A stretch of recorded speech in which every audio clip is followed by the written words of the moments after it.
என்ன அப்ரூவா? என் பொண்ணை கொலை பண்ண பாக்குறியா? உண்மையான விஷயம் உனக்கு தெரிஞ்சா நீயே உன் பொண்ணை கொன்னுடுவ கேபி.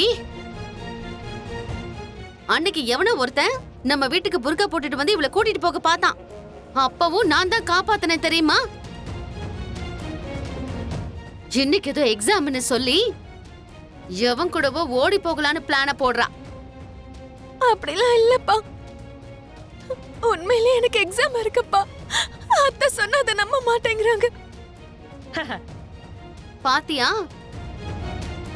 எப்படி நம்புற மாதிரி பொய் சொல்றான்னு? ஆமாமா, போய் மட்டுமே சொல்றது, நினைச்சதை சாதிக்கிறதுக்கு மர்டர் பண்ற அளவுக்கு போறது. என் பொண்ணுக்கு ரத்தத்திலே ஊறி இருக்கு. கேபி,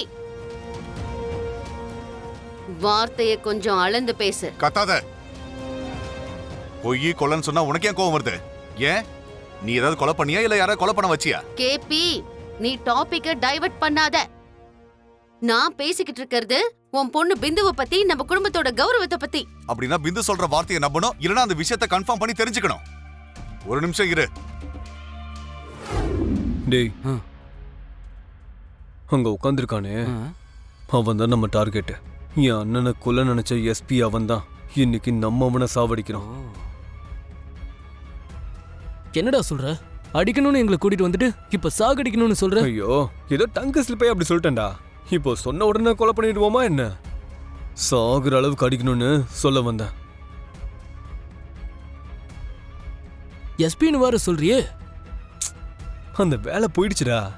ஓ, எனக்கு என்னமோ பயமா இருக்குடா. ஆமாண்டா. டேய், அவனுக்கே வேலை போயிடுச்சு, எதுக்குடா பயப்படுறீங்க? வேணும்னா தைரியத்தை வர வைக்கிறதுக்கு குடிக்கலாம்டா. குடிச்சிட்டு அவனை ஒரு வழி பண்ணலாம். சரிடா, அப்படியே பண்ணலாம்.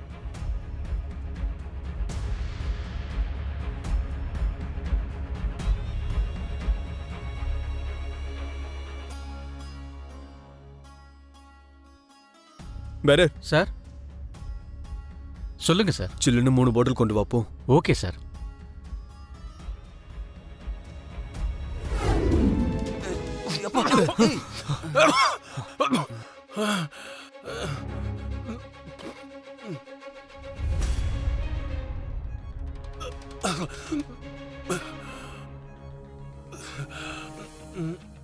சாருக்கு கிஃப்ட் கொடுத்தாச்சுல, இப்ப சன்மானத்தை ஆரம்பிக்கலாம். டேய், நான் யாருன்னு உங்களுக்கு தெரியாதுடா.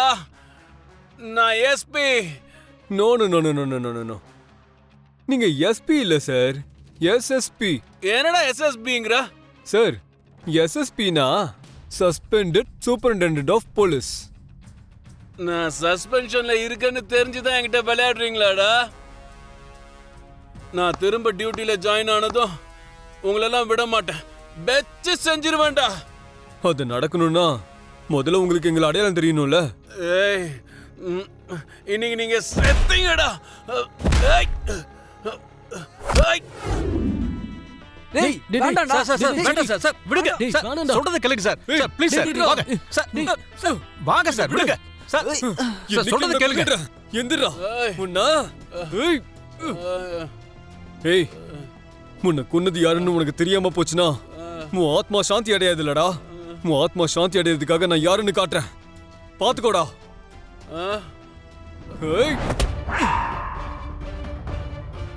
டேய் சரி, என்னடா பண்ற? விடா, என்ன விடுனா. இன்னைக்கு இவனை நான் கொல்லாம விட மாட்டேன். டேய் சரி ஏய். சரி, நான் தான் சொல்றேன்ல, விடுடா சரி. விடு. டேய் சரி. சரி நீ போ, போடா போடான்ற, போடா போ. ஐயோ. ஏய்.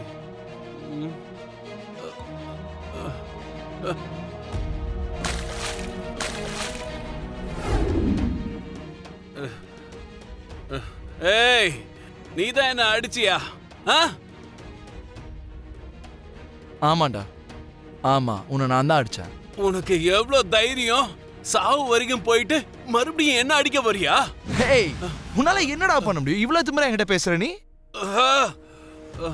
என்ன கொல்லணும்னு ட்ரை பண்ணல, அதான் உன்னை அடிச்சுட்டு பாதியிலே விடுறேன்.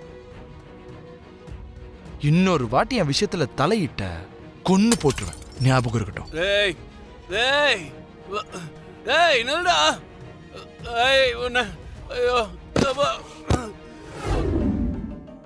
நீ ஒரு தேவதை சாரதா. உன்னை, பூர்ணிய, ககன நடு ரோட்ல விட்டுட்டு போன துரதிருஷ்டசாலினா.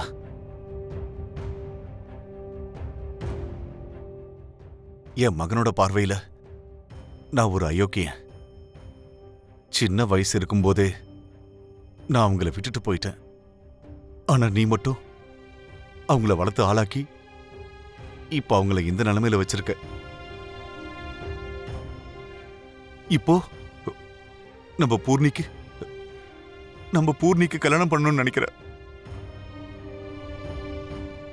உன்னை தேவதையோட கூட கம்பேர் பண்ணா பத்தாதுன்னு தான் எனக்கு தோணுது.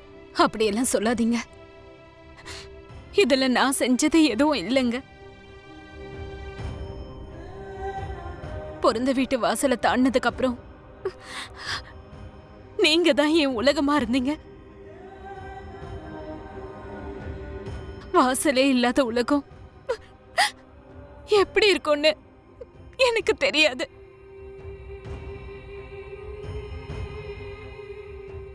அப்படி எனக்கு தெரியும் போது என் புள்ள ககன் எனக்கும் பூர்ணிக்கும் காவலா இருந்து எங்களை அவன் பாதுகாத்தாங்க. கவலைப்படாதீங்க மாமா, அவரு உங்களையும் புரிஞ்சுக்கிற ஒரு நல்ல காலம் கண்டிப்பா வரும். அந்த நம்பிக்கை எனக்கு இருக்கு. என்ன நம்புங்க.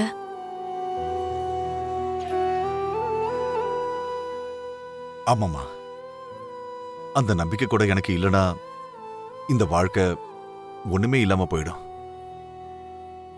எல்லா விஷயத்திலையும் ககன் மனச ஒரு தாயா என்னால மாத்த முடியுதே தவிர, ஆனா உங்க விஷயத்துல மட்டும் என்னால அவனை மாத்த முடியலங்க. என்ன மன்னிச்சிருங்க. சாரதா, நீ ஏன் வருத்தப்படுற? என்னோட தலையெழுத்து அந்த மாதிரி இருக்கு. நீங்க 2 பேரும் பத்திரமா போயிட்டு வாங்க. பூமி, ஒரு நிமிஷமா. என்ன மாமா?